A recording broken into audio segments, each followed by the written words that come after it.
মোহাম্মদ আমিনুল ইসলাম মিলন। আমার দেশের বাড়ি কুড়িগ্রাম জেলার ভুরুঙ্গামারী উপজেলায়। আমি ঢাকার কেরানীগঞ্জে থাকি। আর বর্তমানে 12 তারিখ নির্বাচনকে সামনে রেখে জনাব তারেক রহমান এবং দেশনেত্রী বেগম খালেদা জিয়ার ধানের শীষ মার্কার ভিন্ন এবং ব্যতিক্রমী ধর্মী প্রচারণা আমি চালিয়ে যাচ্ছি। ঢাকা শহরের বিভিন্ন জায়গায় চেষ্টা করতেছি প্রত্যেকটি আসনে যাওয়ার জন্য।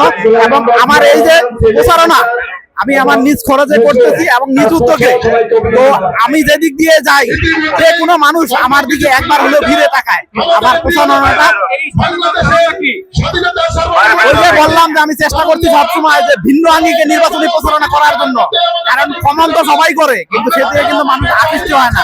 আর আমি যেদিক দিয়ে যে রাস্তাতেই যাচ্ছি, আমার মাইক বাজতেছে, সবাই আমার দিকে দেখতেছে। আমার বাইকে ধানের শীষ দিয়ে ডেকোরেশন করা আছে।